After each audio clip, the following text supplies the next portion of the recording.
Good morning. Welcome to ITC. Welcome to the first plenary session of ITC. I'd like to welcome you to this 50th anniversary of ITC. I'm Irvan Zorian, the General Chair. I'd like to thank you for being here also. We're very appreciative of all the attendance that we saw this year, increasing number of attendees. I'd like also to appreciate our sponsors. Our sponsors for many, many years since the beginning is IEEE and the IEEE Philadelphia section. And we continue enjoying their sponsorship. I'd like to also thank our corporate supporters. Our corporate supporters, Mentor, Synopsys, Advantest, Teradyne, Cadence, are making ITC possible with their financial contributions and participation as well. Also, I'd like to do special thanks to Synopsys for their sponsorship of the 50th celebration and awards as a patron. Now, moving on to what we will do together. In the past 2 days, we already started the test week. We already had 12 tutorials. Many of you attended them, successful tutorials on very timely topics that we covered. From today and on, we'll be participating in 30 papers, peer-reviewed, strong papers, 36 invited talks, 6 panel sessions together, and 51 posters in the poster session tomorrow.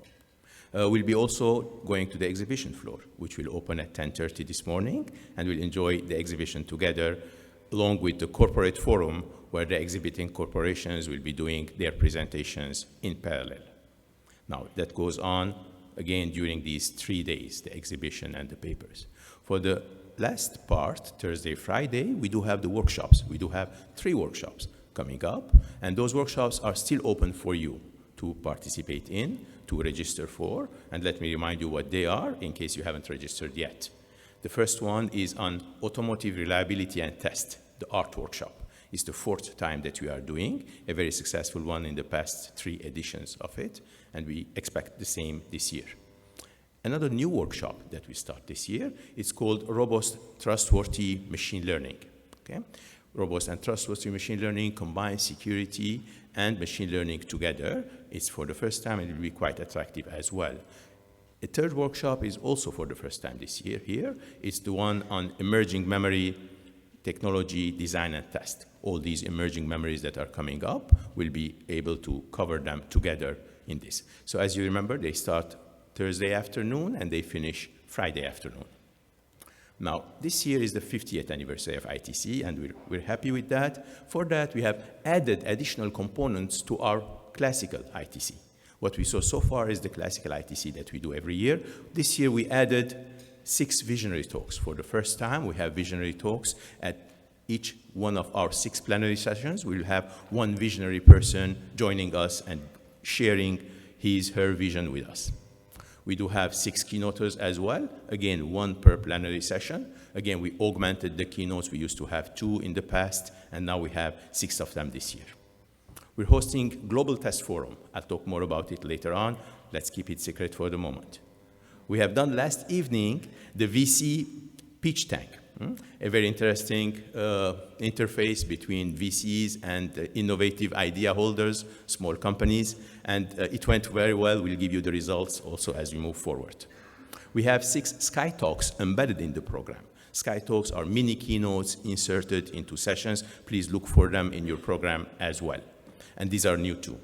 Also something new for the first time is the 12 sessions on industrial practices. Okay? So these are also new. We do have appreciation awards. I'll talk about that also a bit later. And these are not awards for this year or for 1 year, but rather awards distributed for 50 years of activity. So looking at the 50-year window, we'll see a number of interesting awards there. We do have a memorabilia wall between here, the conference area, as well as the exhibition area. There is an alley where we have a wall for memorabilia. We also have test books that were published by Springer over this period as well. We have about 40 test books being exhibited. You can look at them as well. All of these are additions at the 50th, which we did not have them typically with us. Just in terms of area, we are here in this red box at this point. Okay, that's the ballroom. We do have this triangle, the blue triangle, where we'll be holding the Global Test Forum. You will be seeing it later on when you go towards the exhibition. We do have the conference and the exhibition not too far from each other on the same floor. And you will go to both of them as necessary, but the mapping of the sessions to the areas in the exhibit hall as well as the regular sessions are very well shown on the app. So you have a mobile app. If you haven't downloaded it yet, I recommend that you download it. It's the Whova app that will show you the distribution of the sessions in the different places. Okay?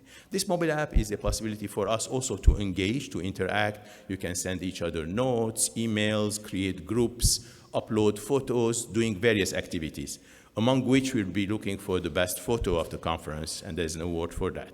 So make sure your nice photos are uploaded there as well. The exhibit floor has multiple things, not only the exhibition booth. In the middle, we have the exhibition booth, and then below that, as you see, we have the corporate forum, the presentations by the corporations. We have above that an area where we're doing the posters. Those 51 posters will be shown there.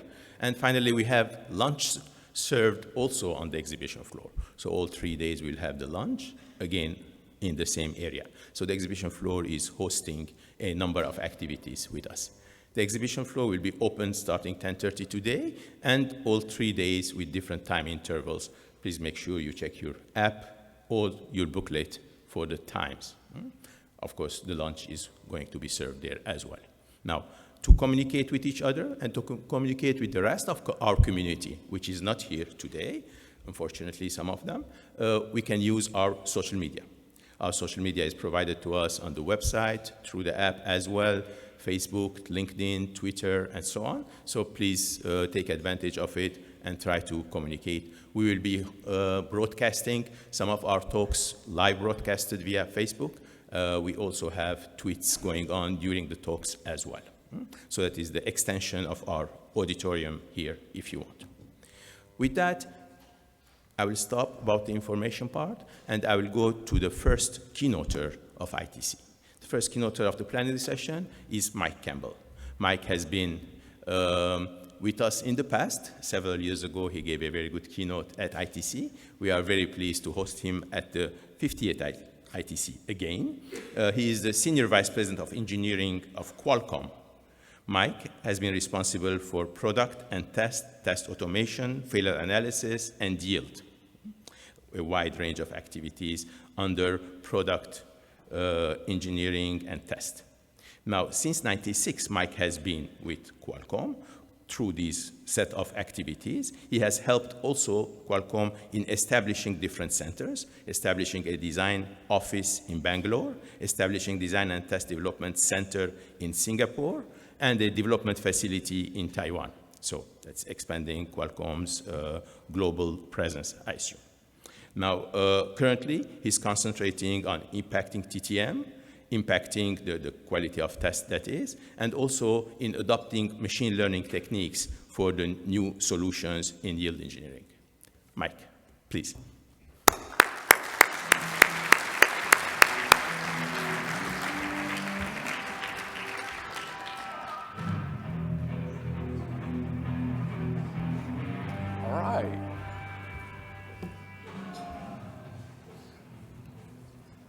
Good morning.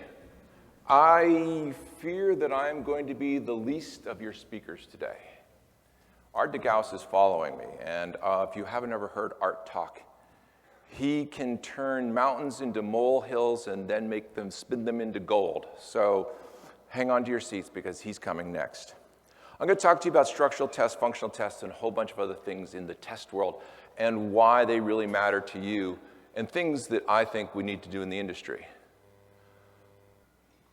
It's a little bit convoluted, but I wanted you to change your perceptions. I want you to change how you think about what structural test is, what functional test is, and how they impacted you yesterday and how they're going to impact you tomorrow. I would like you to think about ITC. This is your 50th year.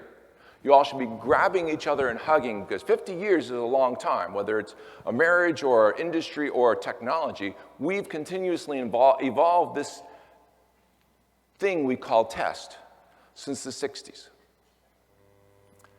But before we go there, I'd like some quotes that I'd like to talk to you about.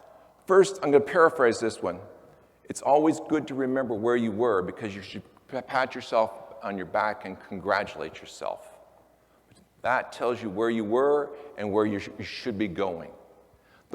We should be patting ourselves on the back. We have done such innovations that it's kind of scary.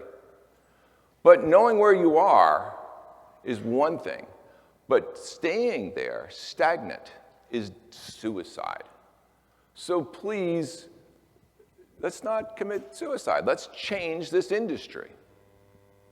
50 years of innovation. Jack Kilby brought out the first integrated circuit in 1959, long time ago. The industry wasn't even born. We were doing everything on the bench. Fast forward to somewhere around 1965 or so, and we have Moore's Law being presented in a paper. No one believed it. It was kind of sort of theoretical, but we've lived it, and we've driven an entire industry based around Moore's Law. Apollo 11 was launched, 747 was launched, Star Trek came to your screens near you and told us a whole new world of how we could think about science and the future differently. We saw for the first time a cell phone. We saw for the first time a medical tricorder that told you what was wrong with you without having to have a doctor talk to you. Today, those are real industries making billions of dollars. So what science fiction are you thinking of today to make billions of dollars for our industry in the future? Those celebrations I had up there, I'm not going to go through all of them because that would take the entire time. So we're just going to go and say, think about all the things we've done. We've launched industries. We've launched Cadence. We've launched Synopsys. We've launched Adventest. We've launched Teradyne. We've launched now test over high-speed USB, and how is that going to change, or high-speed IOs? How's that going to change your work and what you do? So what is next? Let's talk about some of our issues before we talk about the exact next. The first thing is coming is change. Change is always coming. Some of our change will be very disruptive. Some nice, normal, evolutionary change. But let's talk about our change. No exponential goes on forever, said Gordon Moore. He was right. We're tailing off, flattening out, slowing down, whatever you want to call it. We're not going to we're not going to double every transistors without increasing the die size every year for a while. What's really going to happen at 4, 3, and 2, and 1, and whatever the heck's going to be called after 1? The age of the free transistors is slowing. Area is really flattening out. The area per centimeter, area per transistor is really flattening out. We do innovative things. We're stacking fins. We're stacking gates when we get to gate all around, but area is really sort of flattening out. Transistor performance is, we're getting modest gains. We're not getting the doubling, tripling gains we've seen in the past. And the power budget is still showing modest gains, and it's doing well. And that's one of the real reasons for the mobile industry that we drive for the next node is the power gains, because we want to add more features to the phone, but we have to do it inside of a very constrained power budget. DFT strategy has been our friend. We've embraced it. We've considered it a holy grail for decades now. Since the beginning in IBM, when they developed an in-house ATPG tool to when it was commercialized, we've held this holy grail to be the way to test the semiconductor. In the age of 1 billion transistors, I have to ask you, is that really true? Statistics are groovy, but are they really, really your friend? Let's look at that gap that's up there. I call it the gap. It's the untestable and partially tested transistors. Those transistors are just never fully tested. We have in our logic, every time you see an ATPG report from a tape out, untestable logic. Can't get there. It's either asynchronous logic, it's got dead-end paths, or et cetera. We don't get there.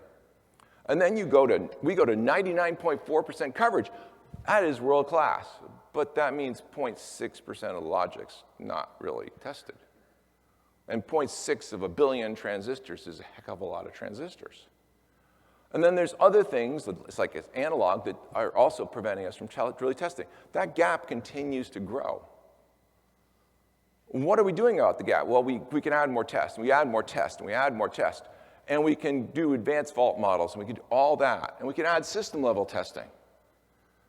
But what's in that tested area that you don't know that's there? I'll call it the triumvirate for a few seconds. Think about it this way. You have transistors. Well, let's skip this slide. Let's call them transistors that are not tested. And let's look at just the 20 billion odd transistors that are in a product. If 50% of them are logic, that means there's around 9 or 10 billion transistors that you're just not flat out testing, or that are logic that you have to test. If you look at it, if you're testing not untested logic is, let's say, 0.2%. That's really good from any designer's point of view. 0.2%, just 0.2% is untested, drives around 20 million transistors that are not tested. If you go to 99.4, that's another, all those things add up to the 74 million transistors in your best case scenario that are just not fully tested. 10 years ago, that was a chip we built. The whole chip was 74 million transistors, or the logic side of it was.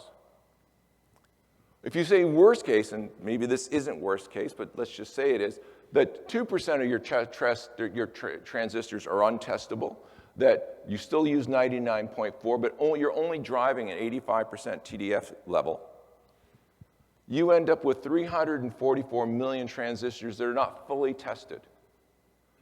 That's a little bit less than the population of the United States. You don't really know where they are. You lost them. They're hiding, missing in action. That triumvirate of testers that are tested, untested, partially tested, gives you a whole bunch of problems. Let's start with yield. If you're not testing them, are they good or bad, and is the semiconductor that you're sending on really valuable? How do you know? Do you have full access to the system-level test, and can you run it on your part you're delivering? If you don't, you have a problem.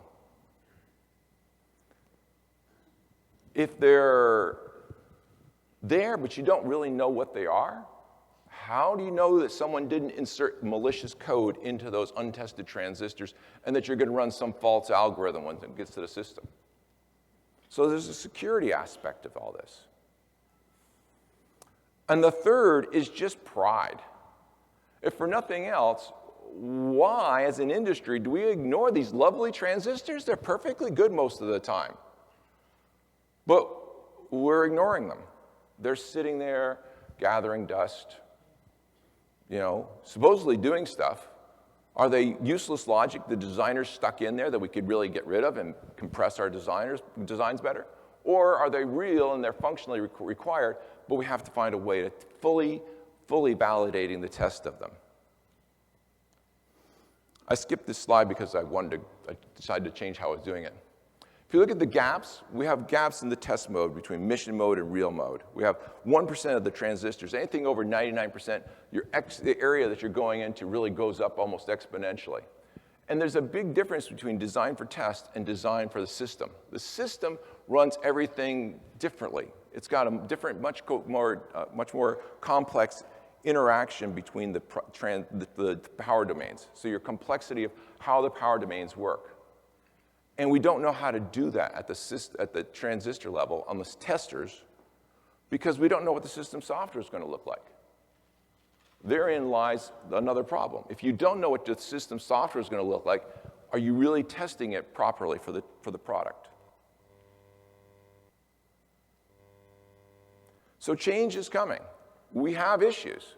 We as an industry need to evolve. We need to change. We need to make the silicon that we build more effectively tested. If for security or for making sure the product is really good when we pass it on, or for pride. Those are reasons we should move forward. The business and the business strategy that we follow all have different aspects to it. We have a technology complexity that's driving segregation. As we have more and more transistors, and we go into deeper and deeper microns of, or angstroms really now, of technology, we have to have complexity. We have design drivers that really, design is at such a level of abstraction that they don't really know what's going on sometimes.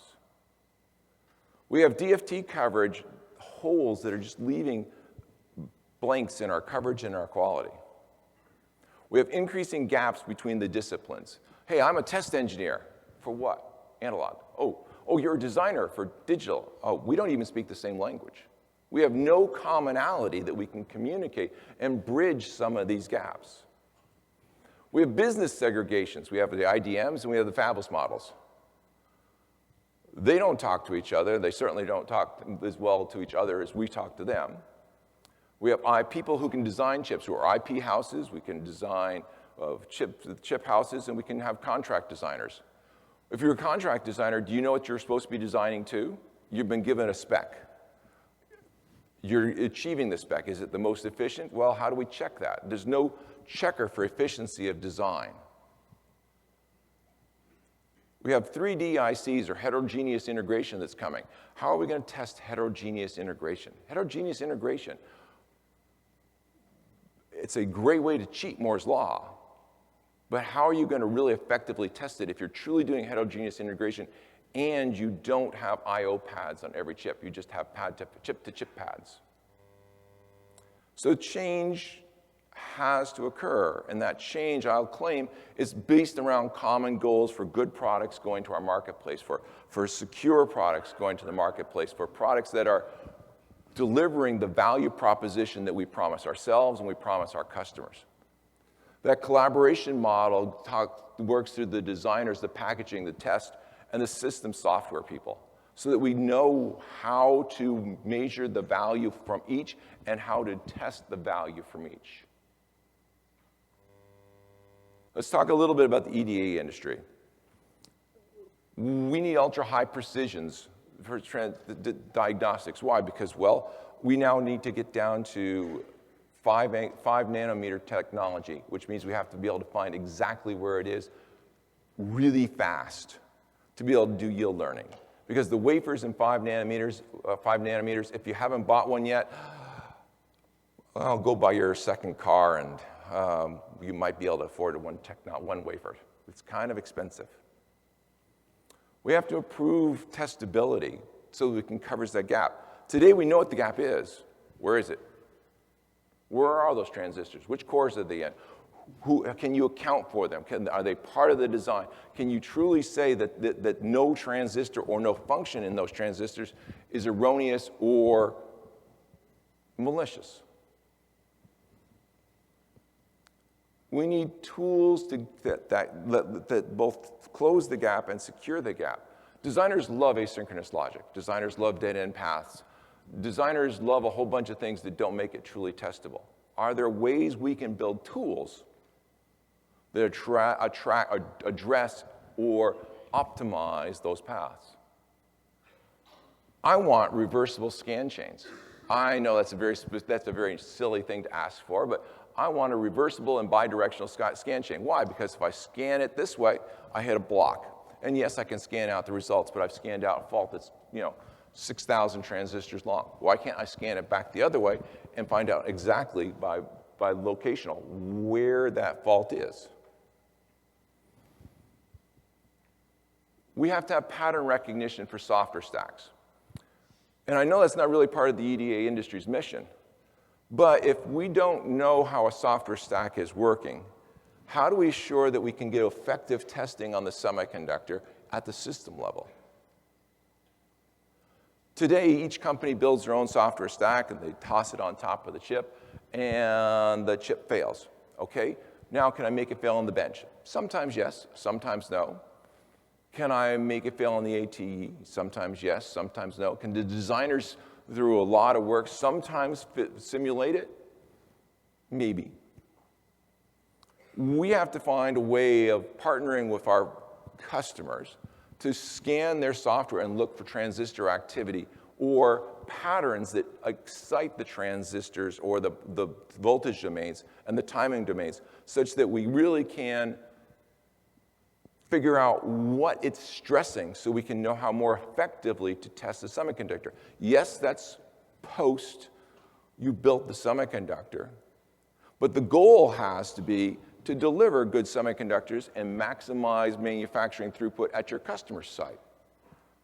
And today, we don't have an easy method to do that because the companies certainly don't want to give me their software.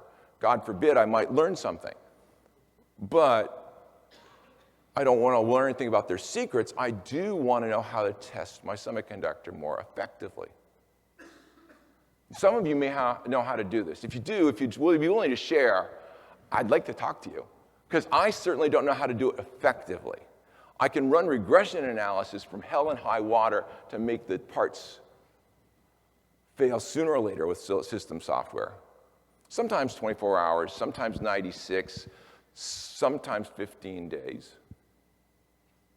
But something in that software excited some failure in the system, in the silicon. How do I get there effectively to be able to test it in a simple amount of time and make sure that I'm running on time? Good. The ATE industry has also evolved over the years. They've changed, they've grown. About every 4 years, they bring out a new tester platform. We started off with a basic functional test. It was groovy. We went into data generators and throughput and multi-site testing, and we tested a lot more in the ATE industry. But we need more innovation. I would claim they're 20 years behind, not just 4. I can't put machine learning algorithms directly onto the ATE today. They're not embedded into the ATE. How do I do adaptive testing, self-training on the ATE itself and make it valuable? Where's my auto test program generation? By the way, I asked for this almost 20 years ago. And I still don't have it. And I know Synopsys and Cadence are working hard on it. And I know Advantest and Teradyne are working hard on it. But is it that hard to build a test program automatically? I mean, we can generate design vectors. How come we can't put them on testers? We have a whole group of people called test engineers, and they're lovely people, and they're really smart. And we desperately need them. I want them to be more efficient. I don't want to get rid of them. This is not a call to get rid of people by I want them to be more efficient. I want them to solve problems. I want them to evaluate software. I want them to evaluate the system more effectively so we can shorten the test time down again. Because approximately 90% of the tests we generate, no offense meant to anybody, are useless. They're just repetitive. We ran it, we start the ATPG algorithms, and they start at the easiest path to create, and they go through that path, let's say 10 times. Well, I've retested that same path 10 times. Why? It's test time. How do I take ATPG scan chains, or just SAF or TDFs, and figure out where the most effective vectors are, and then just test with those? We ran an experiment recently where we did that. And we were able to, with just TDF, we were able to pick up about 6% extra failures, but only after we had the system failures, and we looked at all the TDFs, and we said, hey, we're going to just run these 6 instead of those 6, and we can catch them. Oh, where is it? Well, now we could find out where they were, because the TDFs we could at least find an ATPG signature for and be able to drive it backwards to the silicon.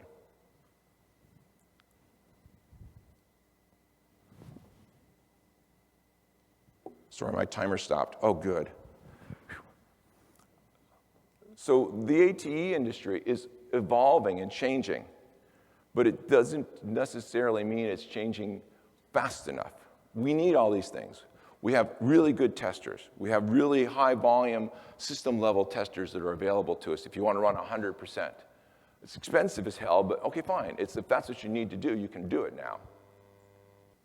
We have packaging technology coming with heterogeneous integration. That's going to change how we do things and how we look at the world. The issues that you face are outstanding if you're using real heterogeneous. If there's no IOs except to go out, that means everything on the inside is only a pad drive. It's not even a pad driver. It's just a chip-to-chip signal line. How do we prove timing? How do we have a scan path that's contiguous through all the chips? How do you make sure that you're got fault models for the system that really talk to the chips, since they could potentially be of 3 or 4 different process generations? How do we do all that effectively, fast, and in a timely manner? We can do it if they're all chips and they all have I/O pads. But that's a hell of a lot of area we wasted that we didn't want to waste. So how do we do this more effectively on just the signal line path? High volume diagnostics. As an example, Qualcomm generates somewhere around 2 terabytes of data a day. Do you think any engineer actually looks at that data? Do you really think that an engineer looks at 2 terabytes of data a day? They don't, trust me. No, we've really built some internal tools, and we've got tools from the industry that really help us evaluate it. But even those tools are not good enough. We need better tools that help us evaluate that data and look at how we're using that data effectively. That data is way more robust. Historically, fab data was in a database. Design data was in a database. All of your tools were in databases. Now with metadata, you can put them all together, tag them, and you can do cross-correlation, and with machine learning, figure out what the differences are or what the similarities are, and build a picture across all those databases that will help you solve problems faster. If you haven't done it, I'm not lying. You try it, and you can really, honest to God, do it. It really works. Kind of scary, but it does work. We have these machine learning use cases that allow us to do better by figuring out how to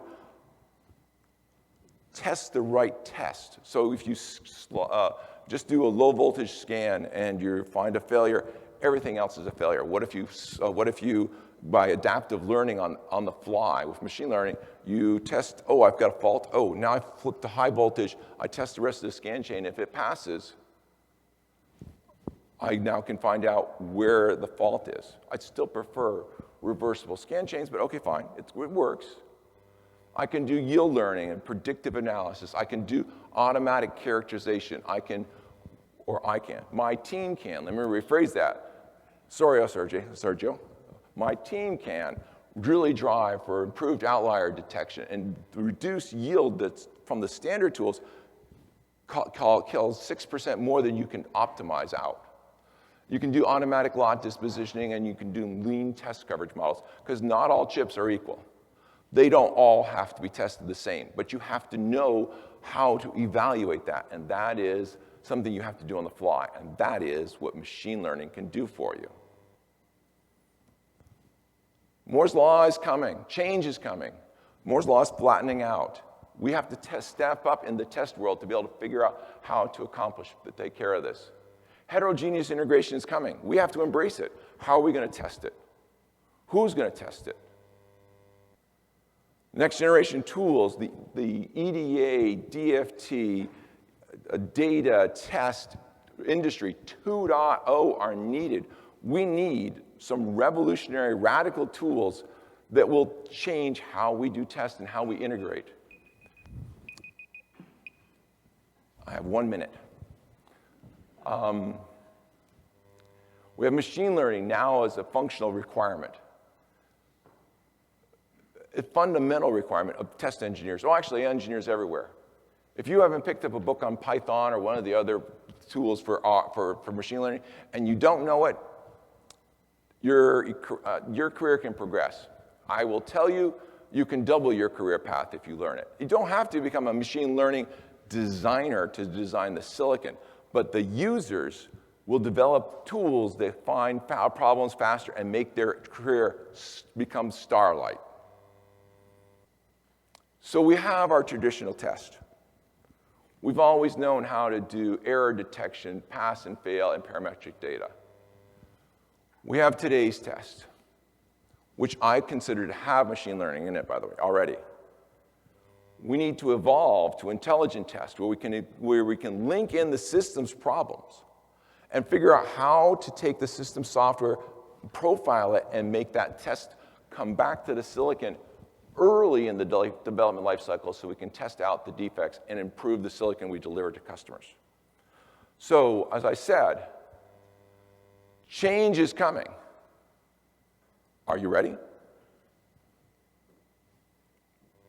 Thank you.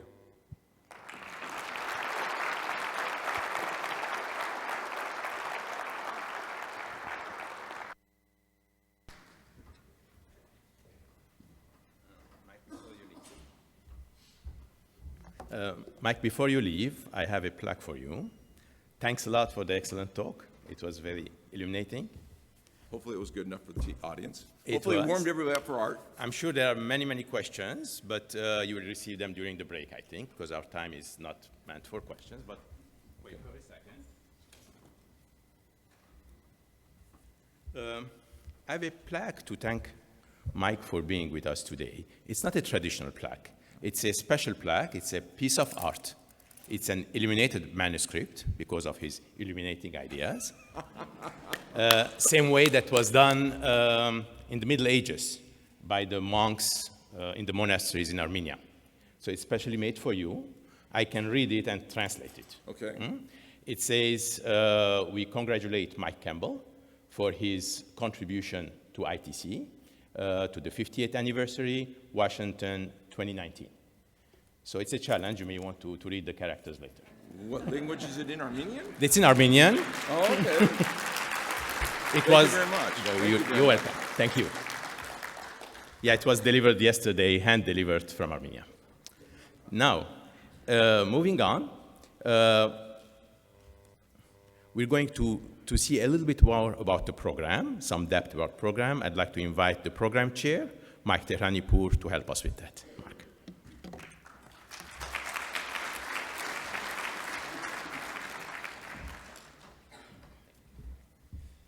Thank you, Erwin. I could figure out how to use this. All right, so I'd like to welcome everybody to the 50th ITC, and I had the pleasure working with Year1 and a great group of folks in the steering committee over the past 12 months to put together this program, and as Year1 mentioned, we are very happy to tell that it's the year, not only its 50th year, but also we have the largest attendees over the past few years, and that's always great. I'm not going to bore you with a lot of details about the submissions and paper selections. Suffice to say that this year we've been very selective, and the regular program really has only 30 papers. The acceptance ratio traditionally for ITC has been around 30%, but this year we have kept it well below 30%. The program includes a number of other items in it, a lot of invited presentations on various topics. The automotive still is of high interest to the community. Security continues to be very important, but also high interest to the community again, and we have a number of activities there. Special topics proposed by many of you in the room, and as well as TPCs. Artificial intelligence and AI and machine learning, again, are popular tracks. There's some other activities that are quite unique as well. So ITC Asia, we have a session focused on top papers from ITC Asia, ITC India, as well as the TTTC PhD competition.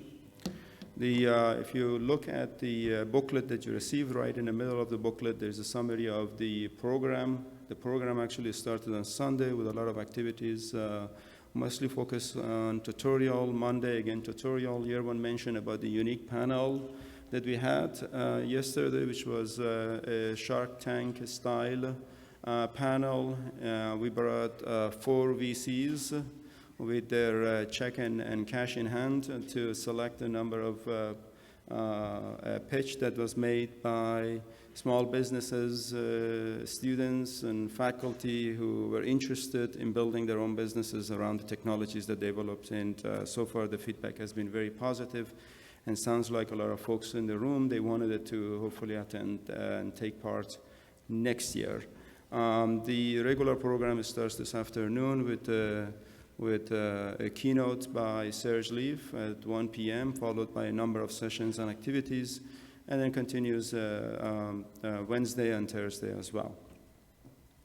The ITC regularly, we have 5 sessions in parallel, and the way we organize the session is that we have certain topics actually focused on in one room. So in this case, for example, AI, if you're interested, look for room Washington 5. If you're interested in security, look for room Washington 4.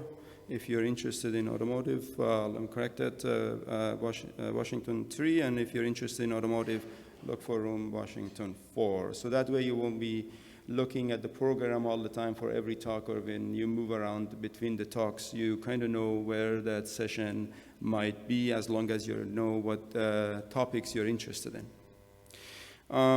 The ITC being the largest conference in testing community really is a big beneficiary of a lot of volunteers, and as I said earlier, I work very closely with the steering committee, and I cannot thank each and every one of the individuals, but I must tell you that we also have a number of folks serving as the program committee, and they're volunteering and providing support with reviewing the papers and selecting the papers and proposing special sessions and panels and sharing new ideas. So on behalf of the ITC steering committee, I'd like to thank all of the folks that have contributed tremendously to this program. And my last slide actually focuses on something that, for those of you who have attended ITC for years, is known as the yellow card. And I must tell you that we need those yellow cards. We use them for selecting best papers. We try to evaluate what you like the most and try to make sure that next year program is customized toward your interests. So please take it seriously. Fill out those yellow cards. There's usually a small box next to the door when you leave the room. You can actually throw the yellow card in there, and we collect it, and we will do the evaluation at the end of the conference. So with that in mind, I hope you enjoy the 50th ITC, and I would like to ask Year 1 to come on the stage and introduce our perhaps visionary speaker. All right. Thanks a lot, Mark, for the great effort that you put in building this very exciting program. I'm sure you will all enjoy it, and if you have any thing to mark on this, the whole program committee and Mark are recipients for that. Now, as I mentioned, for the 50th year, we're doing a number of new activities, and I want to touch on those a little bit, expand on them. One of them was the Visionary Talks, right? So for the first time, we have Visionary Talks that are not keynotes, they are more vision-oriented, and we have held those Visionary Talks for the first time here. The first speaker with us will be Aart Geus. He's covering the EDA IP industry vision, but looking at it globally. We'll hear from him. We'll be hearing from Mentor Graphics as well as a second Visionary Talk tomorrow morning. So EDA IP industry covered. We do have the ATE industry between Teradyne and Advantest to be covered on Thursday with us. This afternoon, we have the yield optimization industry by John Kibarian, the CEO of PDF Solutions. And we do have one on Wednesday afternoon from the venture capital industry representing Mubadala, the Abu Dhabi large fund. So that's the Visionary Talks. In addition to these 6 Visionary Talks, we do have our Keynote Talks. We already heard from the semiconductor industry, from Qualcomm. We'll be hearing from NXP tomorrow, so that's semiconductor industry. From the systems side of it, we'll be hearing from Volkswagen and IBM, 2 Keynote Talks tomorrow and on Thursday. Also, we'll be covering the research side from DARPA, as well as EPFL. So we're covering, therefore, semiconductor systems and research organizations. Again, 6 very exciting keynotes, one of which we just heard. Now, besides that, what do? We do have the mini keynotes, as I said, called Sky Talks, One of them, for example, is this afternoon. Professor Lynn Parker will be covering with us the AI domain. She is the advisor of the President of the US. She'll be with us to cover the AI strategy of the White House. And this afternoon, please look for that session as well, among others. Now, some logos. I'm sure some of which are familiar to you. You may have seen them. You may have participated at a number of workshops, conferences, symposia around the world. These workshops and symposiums, conferences have something in common. And what's in common is that they belong to the test community. The test community was initiated them after ITC was initiated 50 years ago. And today, at ITC, we are hosting them all in a global test forum. In a village, in a pavilion, we have invited the test conferences, the test-related workshops and conferences, to show our appreciation, our geographic breadth of the test community, to thank ITC for starting these activities earlier, highlighting its global reach around the world. We'll be having, contributing these 18 stands, different ones doing presentations, that is interactive presentations, an hour and a half every day, starting with today at 2 p.m. And moving on to tomorrow and Thursday. Your booklets list those time windows. The main opening, the ribbon cutting ceremony, will be held this afternoon at 2 p.m. with proper cocktails to go with, and also papers corresponding to those presentations will be also part of your proceedings. These are the 18 conferences in the test world. Now, I have a special thanks. I have a special thanks to the sponsoring organization that made this pavilion possible, and that is the Chinese Academy of Sciences. So thank you, Chinese Academy of Sciences, for sponsoring the village that you will all be seeing this afternoon at 2 p.m. Moving on.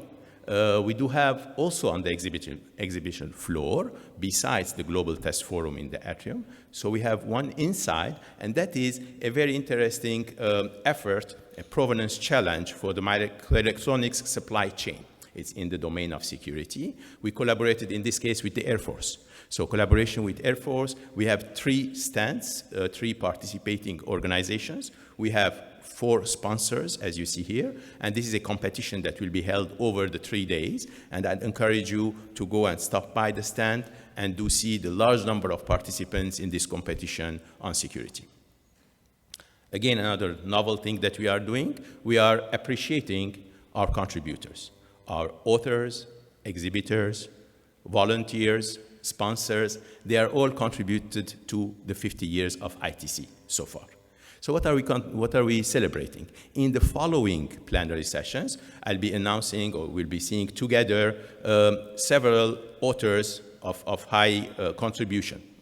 The top cited papers, authors who have papers who have over 220 citations, authors who have more than 1,000 citations. We have 5 of them. We have most published authors, authors who have published 40 papers in past ITCs. Over 40, I mean. We have individuals who have published in over 20 years at ITC. We have also most collaborative authors, authors who have large number of co-authors. Here we see over 80 co-authors in some of the cases. Again, we'll see who are these individuals and we'll appreciate. And we have the top 5 authors who have the highest impact, looking at the impact factor and looking at who are the top 5 of them. So in the next plenary sessions, I'll be recognizing, or we'll be recognizing few of those in each case. We also have exhibitors. We do have few exhibitors who exhibited more than 40 years at ITC. So we'll be recognizing them as well. We have also volunteers. We have individuals who served the steering committee of ITC for over 30 years. We'll recognize those as well. So all of this will be throughout our sessions. This evening, we have a celebration. We have a large party that will take place in this same room. All the ITC attendees are invited. All of you are welcome to attend it. We'll have team activities, we'll have entertainment. Of course, food and beverage will be provided from 6:30 to 8:30 today. And I'd like to recognize the patron of this event, which is Synopsys. Moving on, we have also an aisle of memorabilia that you will see. Again, you can stop and have a look at the photos of the past 50 years, some proceedings, full programs, awards, mugs, and so on. That's a small exhibition recognizing the 50th anniversary. Now, to do all of this, I'd like to stop a second and recognize our steering committee. The steering committee put a huge amount of effort this year, I would say more than double than what we do in regular years, to create all of this together. I will not mention any single individual, but all the committees, from finance to program to arrangements to marketing, they all put huge amount of effort in making this happen. But it was not enough. So I also leveraged additional efforts from individuals who helped us organize these special activities, from data analytics by Jay, from help with the Global Forum by Gaëne, by Stefano, by Shawili, with the app by Huawei, Nagme helping us with the student volunteer activities, Paolo helping us with the new workshops that we created, Lorena helping us with the keynotes and visionaries. So we have additional effort that was needed beyond our steering committee and the program committee this year. With that, I'd like to go to the next talk. The next talk is by Aart de Geus. Aart is well known to many of you. Again, he has been at ITC twice before as a keynoter. Today he comes back as a visionary speaker. Aart is the chairman and the co-CEO of Synopsys. Since co-founding Synopsys in 1986, Dr. de Geus has expanded Synopsys from startup synthesis company to a global high-tech leader. Long considered a pioneer in our industry, has been recognized with multiple technical, business, and community awards, such as Electronic Business Magazine CEO of the Year, the IEEE Robert Noyce Medal, Phil Kaufman Award for Distinguished Contribution to EDA, the GSA Maurice Chang Exemplary Leadership Award, the Silicon Valley Engineering Council's Hall of Fame Award, as well as Silicon Valley Leadership Group's Lifetime Achievement Award, National Academy of Engineering Foreign Member Award, and so on and so forth. Aart, of course, is a very active person in the industry at large, as you see. Besides running Synopsys, he also is part of multiple boards, Silicon Valley Leadership Group, Applied Material Board, Global Semiconductor Alliance, Electronic System Design Alliance, which is the new EDAC. With that, I'd like to welcome Aart to the podium.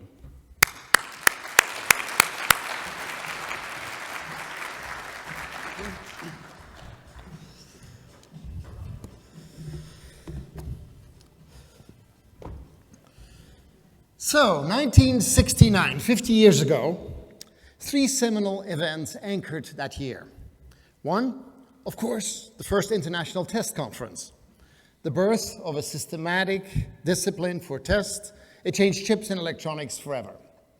Two, Woodstock, a dripping wet stage with a lot of ad hoc power cables, raw creativity, imprints global music forever.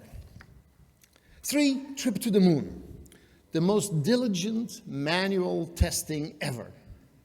All came home safely, and the moon landing will be remembered 1,000 years from now. From the moon, we saw our home with its thin, fragile atmosphere, vibrant and essential. It changed humanity's self-view forever. Now, 50 years of incredible problem-solving later, we, the electronics industry, have enabled one of the greatest exponential technology miracles in human history. Moore's Law has delivered chips from 1,000 or so transistors to well over 1 trillion today, 10 to the 12. Just to be clear, that's 1 million times of transistors. Our teams of design, manufacturing, and tests have not missed a single beat to get us there. Together, we have driven the tipping points of computation, global networking, personal mobility, all amplified by massive apps that transformed life as we know it. Yes, this is only the first half of the story. The past 50 years of technology ahas was merely the warm-up for the next 5 decades of economic ahas. We're now on the verge of evolving the very notion of what it means to be human in an era of smart, connected everything and everybody. This creates a demand for high tech that is easily as strong as anything we've seen in the last 50 years. You know, we've seen this tech-onomic movie before. History has shown that 50 years of seminal technology push invariably is followed by 50 game-changing economic applications pull. This intersection between the two I like to call techonomic critical mass. It's reached when the positive feedback loop between what can be done and what creates value suddenly begins to feed on itself. Let me illustrate this techonomic push-pull on 2 major human leaps, the early Renaissance and the Industrial Age. In 1451, Johannes Gutenberg had his own aha. He invented a machine using movable typeset. Combined with new oil-based ink, dare I say litho, and the growing availability of paper, dare I say wafers, and voila, the printing press was born. Now, in all fairness, the Koreans and the Chinese had experimented with wooden block-based printers a long time before that. But the complexity and large numbers of letters in their alphabet made it considerably more difficult to get the same leverage. Be it as it may, by 1500, the availability of books had exploded. Compared to just a few pages capable of being done by a very hard slaving monk, a press could print out about 3,600 per day. The 50-year push to scale of this new technology started. Printing presses throughout Europe produced more than 20 million books, an impressive 10 to the third or so increase in just 50 years. Now, of course, initially, presses were dedicated to producing Bibles, but it took only a very short time for the first pamphlet to be presented that incorporated a crude picture of the Pope sitting on a toilet. This shows how quickly techonomic exponentials shake up the establishment and question the norms of thinking and society. The tech push is invariably followed by an economic pull, as new applications greatly leverage the initial invention. This is exactly what happened. In 1501, Aldus Manutius, a Venetian printer, started to print a new, more mobile format of books. Cheaper and smaller, they were easy for gentlemen and ladies of leisure, like yourself, to carry in their pocket or purse. Now, I don't know if Manutius called his book a Kindle Us, but his standardization and mobility of information, insights, science, and entertainment opened the European mind. Techonomic critical mass. Every field of human knowledge, from medicine to agriculture to navigation, documented, reasoned, and communicated about innovation around the globe. From religious pamphlets and historic texts to novels, maps, anatomy textbooks, and farming manuals, the race was on to publish everything. The 50-year printing press push had unleashed the next 50 years of publications pull. With an estimated 200 million books in the 1500s, it clearly added another zero to our exponential. An equally massive push-pull started the Industrial Age, around 1750. That's when Savary patented a 1-horsepower engine, and Watt and Bouton formed their engine-building partnership. Here, too, the first 50 years brought about crucial technical refinement, as the original steam boilers had an unfortunate tendency to explode at inconvenient times. But advances in metallurgy, piston tolerances, riveting, and so on proceeded rapidly. By 1800, an estimated 10,000 horsepower was already supplied by steam. Just 15 years later, this scaled to over 200,000, driving a 10 to the 5 exponential evolution in less than 100 years. And of course, the economic pool of applications took off like crazy. Water pumps, mills, industrial factories, to mobile apps, such as steam locomotives, steamer ships, and of course later, self-propelled cars. With the closing of the techonomic loop, we suddenly witness a dramatic complexity transition. The scale complexity of more and more horsepower morphs into the systemic complexity of vertical markets. The race is on to energize everything. The similarities between these historic pivot points and our own Moore's Law are uncanny. We have delivered on Gordon's initial observation that eventually became the table stakes of our industry. Our silicon printing press simplified the alphabet to just ones and zeros. And then 50 years of absolutely stunning design, manufacturing, and test prowess drove the greatest exponential in the history of mankind. Now, Gutenberg, take that. I'd like to see him print 3 nanometer letters without smearing some ink. By the way, rumor has it that we will soon use a single letter. Sort of a fuzzy qubit thing that can be both a 1 and a 0 and everything in between at the same time. You'll need some spiffy Calvin Klein, or should I say Kelvin cool glasses to read the quantum tester. Good luck. Meanwhile, as our silicon press, the fab, made our font smaller and smaller, some transistors, as we just heard from Mike, didn't quite work. In comes the yield police. That will be you, the test field. Were you good news or bad news? As a guest speaker, I'll be diplomatic. Let me just say, you were a bit of a post-manufacturing coverage nag. But in all fairness, those manufacturing guys, they had it coming.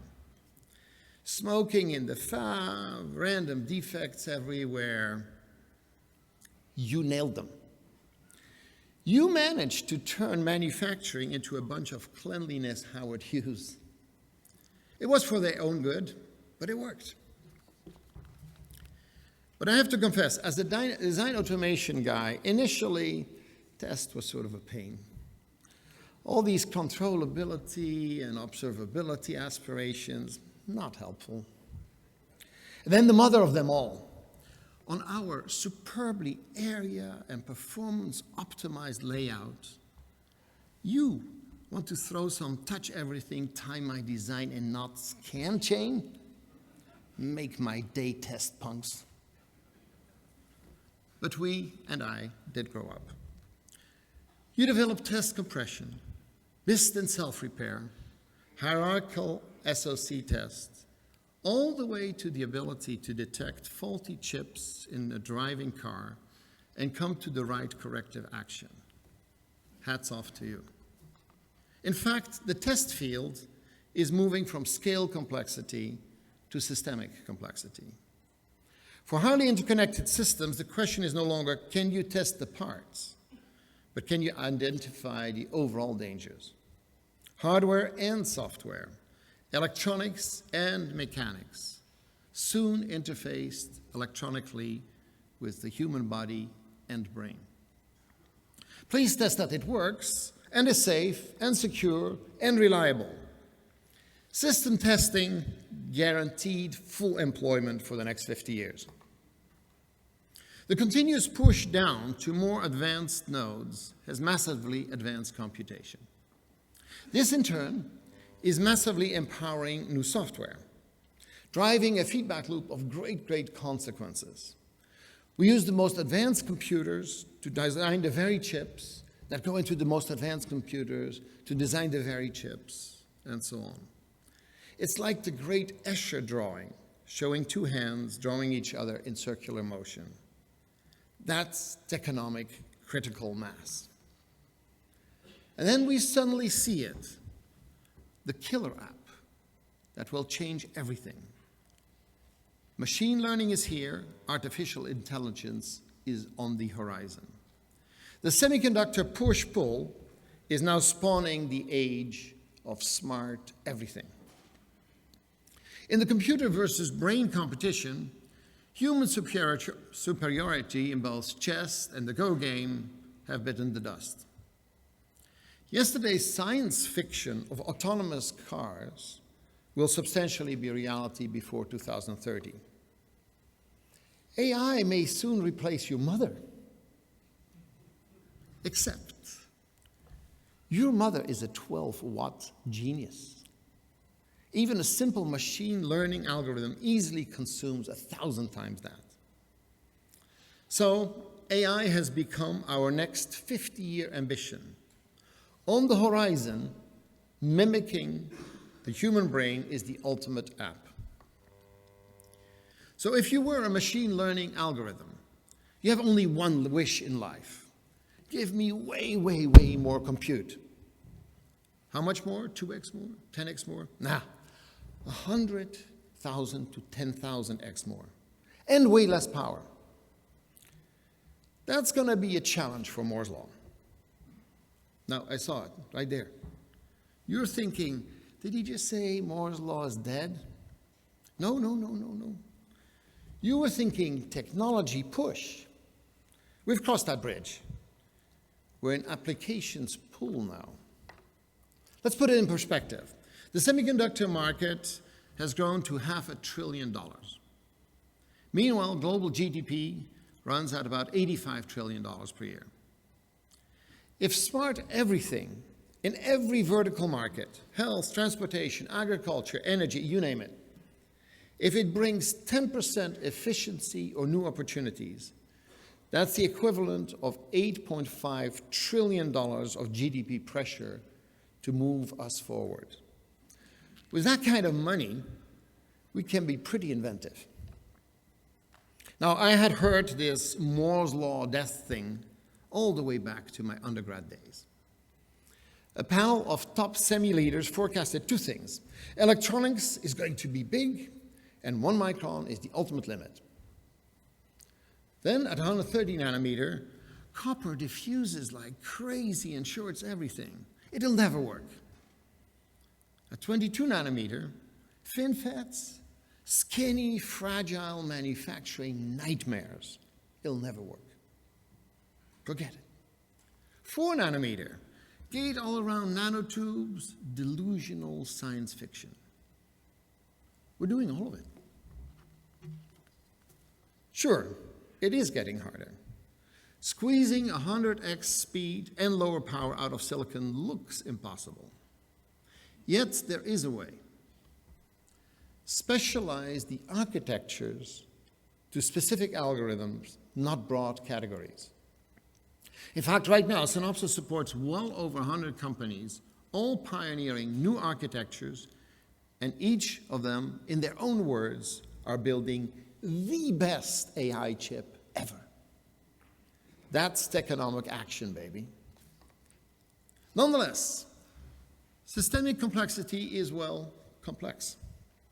To make large systems work demands a new type of engineering. After 50 years of scale complexity, we have many great 6 PhD deep engineers.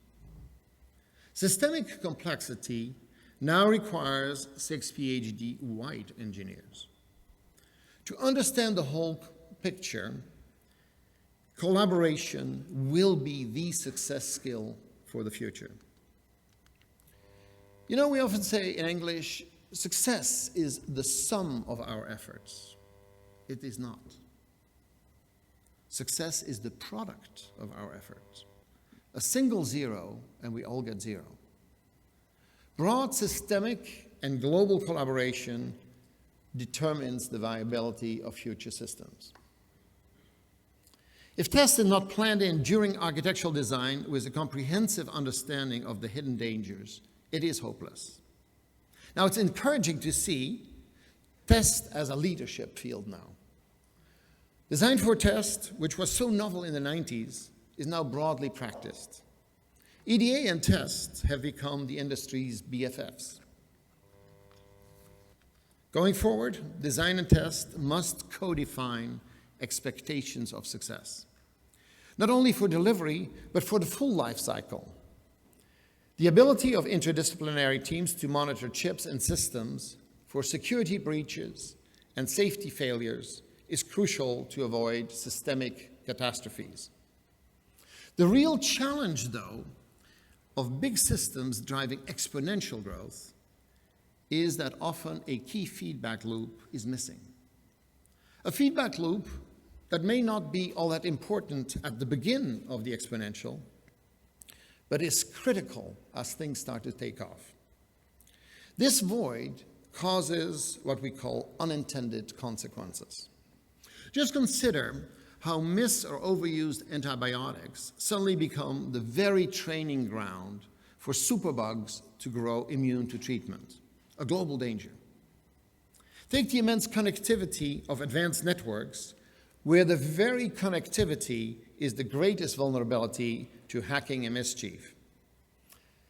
Every little IoT device connected to such a system becomes the equivalent of a kitchen window in a bank. They're not supposed to be kitchen windows in banks. Security becomes the victim of the weakest link. Invariably, feedback loops were missed because there was either no understanding or no ownership of the complete picture. Who owns the responsibility of monitoring the rise of superbugs? Drug researchers, manufacturers, doctors, governments, or the patients themselves who fail to finish their prescriptions and thus train the little suckers for survival? In the 50s, 60s, 70s, with growing manufacturing, who owned the impact of dumping hazardous waste into air, soil, and waterways? 50 years later, Superfund sites require billions to clean up. But the mother of all Superfund sites is our planet itself. The industrial age greatly leveraged fossil fuels to energize everything. It also gradually unbalanced the ability of the biological world to digest the side effect pollutants, most notably CO2. For the last million years, CO2 has fluctuated between about 180 ppm during ice ages and 300 ppm in the warmer times. With the industrial age, CO2 started to rise and crossed 300 ppm in 1950. Today, we are at 408 and climbing. And therein lies the issue. The real bill has come due in the form of hurricanes, droughts, and rising seawaters. The socioeconomic well-being of the world is strongly linked to its energy consumption. Now the unintended consequences of global climate change are massively upon us. Who is responsible for the whole system? Who owns the word global? As the saying goes, everybody's job is nobody's job. A crucial economic control loop is missing. In the environment, this is called the tragedy of the commons.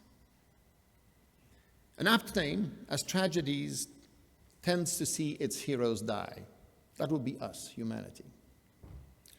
Systemically complex systems require developers, owners, and leaders who are willing to see the big picture, add the missing feedback loops, diligently monitor that feedback, and act on what they see. In our era of globally collected anything, everything, selfish nationalistic retrenchment is disastrous.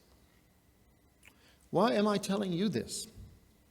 Well, you may think that you're here on this ITC 50th anniversary as scientists, engineers, and leaders in the test field. My ask to you is not just as test experts, but also as global leaders of humanity. You are part of 0.05% smartest and most educated people in the world. A community that is at the heart of high tech, the industry that right now is lighting the torch towards mankind's smart everything destiny. A community that truly understands systemic complexity, as the mission of TEST is the foresight and avoidance of failure. We need you.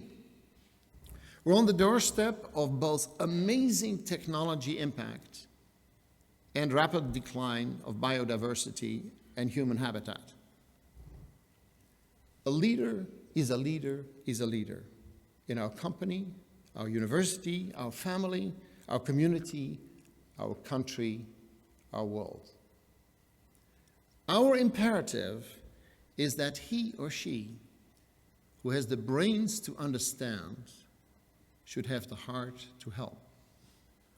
Or even more so today, should have the courage to help. Speak your science and convictions. Engage in all domains where your training, experience, and insights can help build a path forward. Apply systemic tests to our planet. Rumor has it that ITC stands for I truly care. If that's true, we're on a crucial mission together. Actually, on the Apollo 11 mission to the moon, just like in TEST, the crucial countdown began with the individual subsystems. Main engines, go. Fuel lines, go. Communications, go. Lunchbox with cookie, go. But the one call that everybody was waiting for was, Houston, all systems, go. For the next 50 years, the call to you is, ITC, all systems, go. Congratulations and thank you.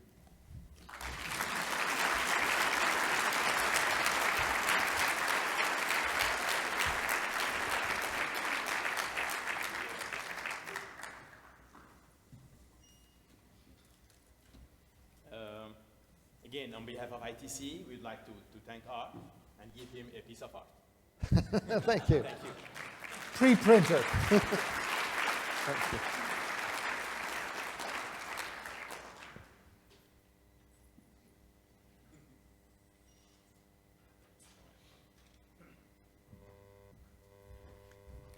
Okay, moving forward. So I'd like at this point to invite Sean Blanton. Sean Blanton was the chair of the awards committee to announce the Best Paper Awards from last year. Sean?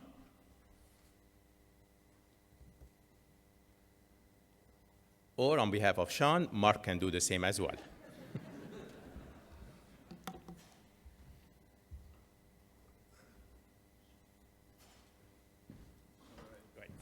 Yeah, I can pretend to be Sean Blanton for half a day. That's okay.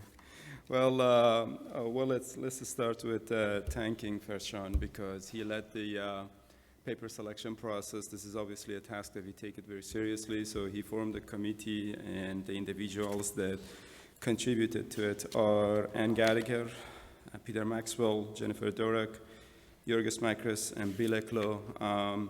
These folks take into account the yellow card that I mentioned earlier, the reviewers' score, reviewers' comments, and confidence, as well as these individuals actually reviewed the paper and then got together, discussed, and identified what the Best Paper Award is. So, drum, please. All right, so the Best Paper for 2018, Ned Corfield, goes to a team of researchers from Iowa State University. The paper is titled Fast and Accurate Linearity Test for DACs with various architectures using segmented models. And the authors are Shaywan Chaganti, Abdul Hassan Sheikh, Sumit Dubey, Frank Ankabang, and Nitin Agrawal, and Degang Chen. So if any of the folks are in the room, please come on the stage.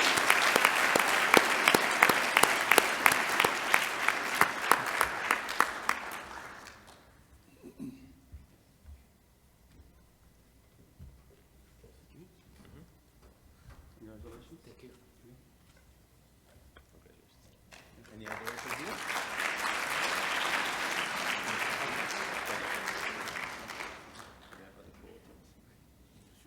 No? Perfect. Thank you so much. And the ITC also selects the honorable mention as another paper that have got the committee's attention, and that goes to a team of researchers from University of California, Santa Barbara. The paper is titled Concept Recognition in Production Yield Data Analytics by Matt Nero, Jay Shan, and Lisi Wang. Please come on the stage.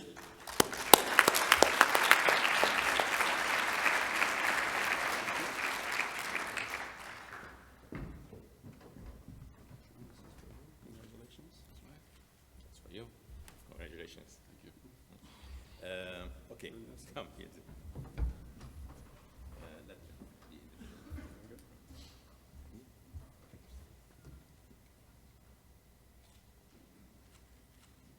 Thank you. Thanks a lot.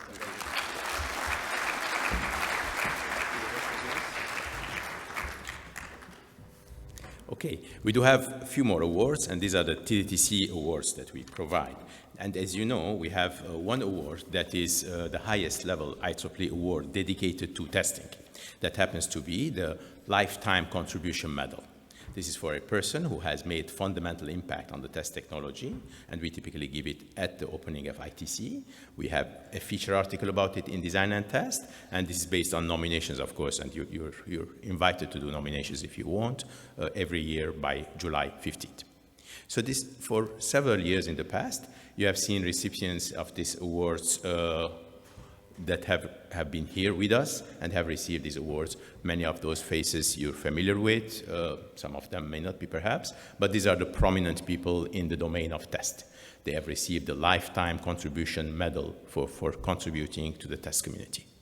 Now this year, we're going to give this award to an individual who's, again, familiar to many of you, who has contributed drastically to our field, and he is Ray Mercer.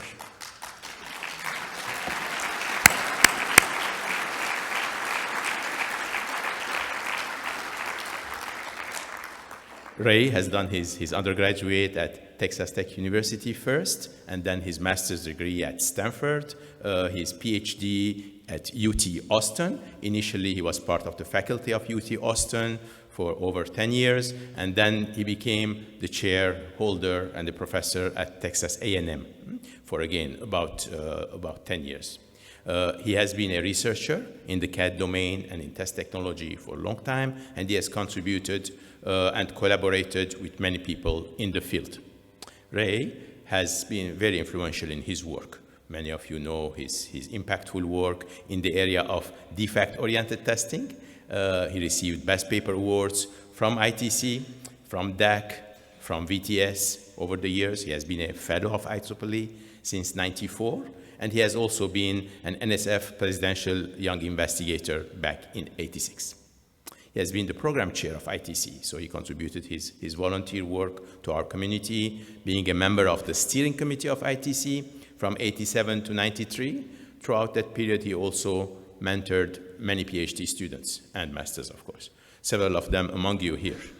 18 PhD students is not a small number, especially with prominent people among them. He continues to do consulting work with the industry and different businesses, and for his fundamental contribution, Ray, as an educator, as a mentor to many of us, as a pioneer in the field, and as a volunteer leader, we'd like to give him this Lifetime Contribution Award. Ray.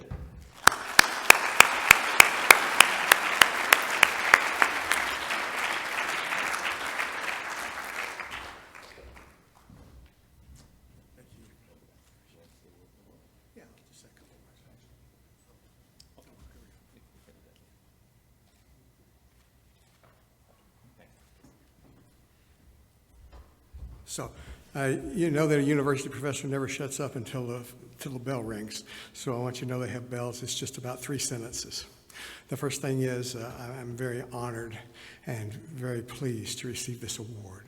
And I appreciate all the people that I had the quality to work with and had such fun doing things for ITC. I've been associated with many conferences, but I'll tell you that always ITC has been my very favorite. And as I look at what you've accomplished over the last 50 years, I congratulate each and every member of this organization. Thank you.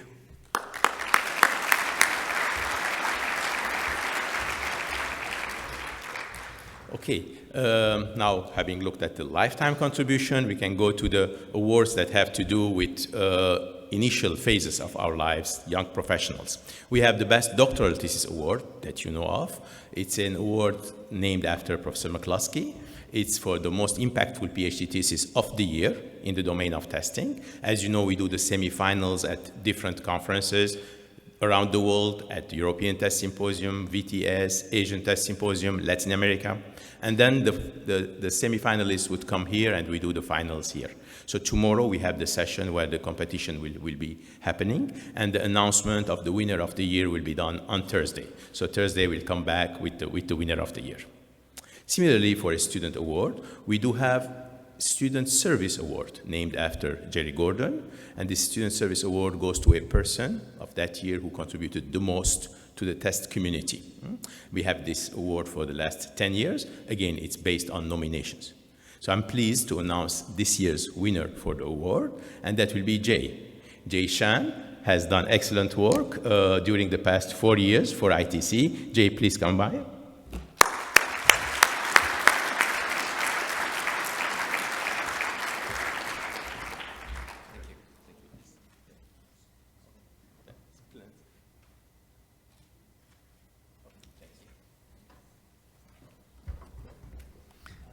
Moving ahead, we do have also an award based for innovation. This is the award named after late Bob Madge, one of our major contributors in our domain. It's based for innovation in the test and the yield field. Okay? Again, we have been giving this award for a number of years now, for 5 years. It's the 5th year we're doing it, and it's based on nominations also. This goes to an industry person or an academy person who has helped the field of test and yield in the recent past, not lifetime, but in the recent past. This year it goes to Peter Maxwell. Peter has been a pioneer in the field of fault modeling. He has been doing key contributions in the domain of testing, in defect-oriented test, cell-aware, critical area, high-quality testing, and he shaped the industry through the practices that he came through. So he has been over 30 years with our industry. He has received various Best Paper Awards, and he is a fellow of IEEE. Peter?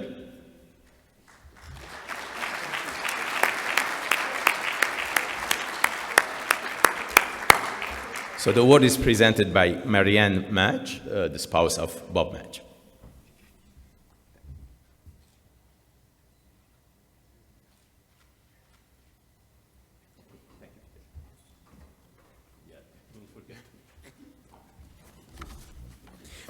Okay, the last award is a very important one though, IEEE Fellow Award. As you know, the IEEE grade of fellow is conferred by the board of directors of IEEE upon a person with an extraordinary record of accomplishments in any one of the IEEE fields of interest. The total number of selected fellows in any 1 year does not exceed 0.1% of the total voting members of IEEE.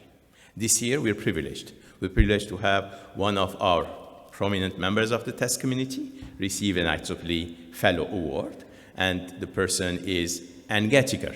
Ann Gettiker, a good friend, a member of the steering committee, and she received it for her contribution to integrated circuit test and diagnosis.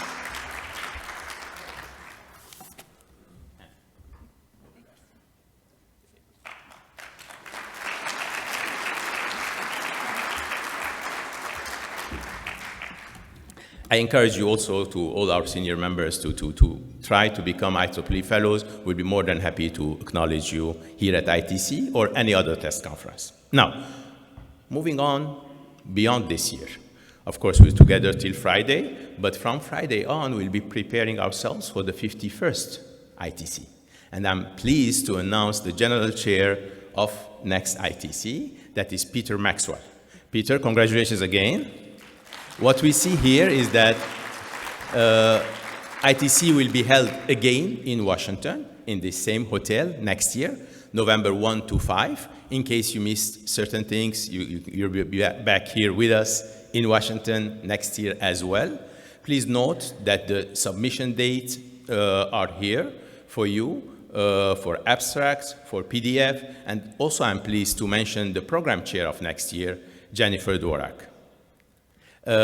What we'll do is we'll continue with ITC next year, but also we'll continue with the satellite conferences, the sister conferences of ITC, to be with us as well, ITC Asia and ITC India, both of which are happening through the year, and they are feeding to ITC with their best papers. For instance, the ITC Asia is happening next year in Taiwan during Semicon Taiwan. Okay? So we'll be continuing with that as well.